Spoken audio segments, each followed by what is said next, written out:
Facebook said on Tuesday it had removed more than 200 Facebook pages and Instagram accounts controlled by the Russian organization that had meddled in the U.S. 2016 presidential election, a sign that manipulation on Facebook continued months after a purge. The majority Russian-language pages and accounts, created by the Kremlin-linked Internet Research Agency, also called the IRA, mostly targeted Russians, Ukrainians and other former Soviet states, and had amassed roughly 1.5 million followers across Facebook and Instagram. Facebook said it removed the accounts and pages because the Internet Research Agency has lied about its identity in creating accounts, including some that purported to be American around the election. The content of the majority Russian accounts was not problematic, Facebook's chief security officer Alex Stamos wrote in a blog post. Security isn't a problem you ever fully solve, Facebook CEO Mark Zuckerberg wrote in a post on his personal Facebook page.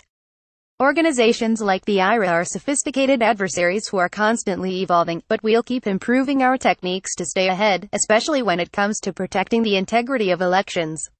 The primarily Russian-language content included entertainment and posts praising Russian President Vladimir Putin and the beauty of Russian cities. The IRA accounts also spent about $167,000 on Facebook and Instagram ads since January 2015, according to Stamos' blog post. We know that the IRA, and other bad actors seeking to abuse Facebook, are always changing their tactics to hide from our security team, Mr. Stamos wrote.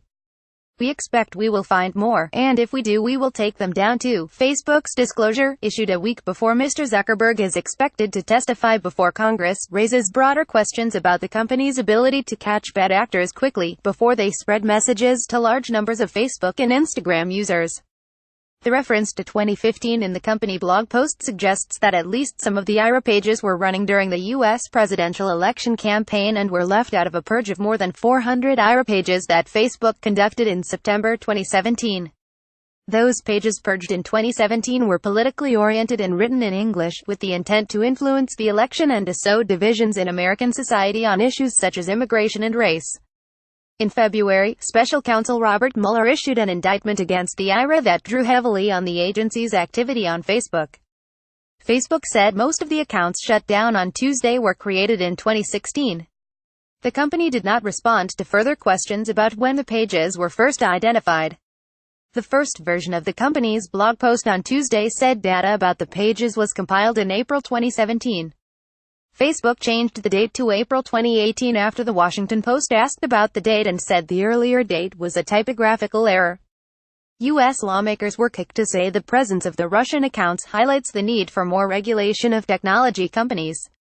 Today's disclosure of more IRA-linked accounts is evidence that the Kremlin continues to exploit platforms like Facebook to sow division, spread disinformation, and influence political debates around the globe, Senator Mark Warner said in a statement.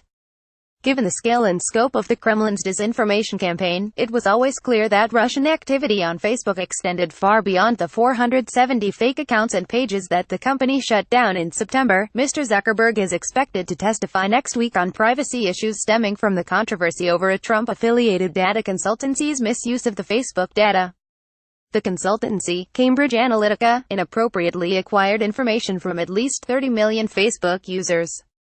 Cambridge Analytica ran data operations for then-candidate Donald Trump's presidential campaign.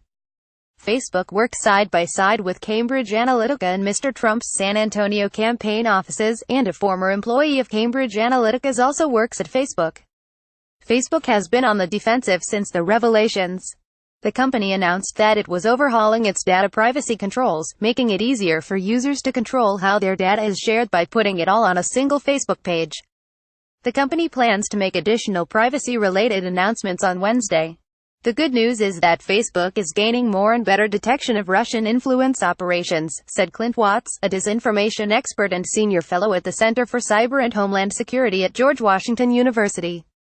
The bad news is this shows that Russia is still conducting influence operations on social media, hurting their platforms. It will be a persistent problem now and in the future, not one limited to the presidential election of 2016. The Washington Post. More about Facebook, Vladimir Putin, Russia 2016 presidential election reuse content.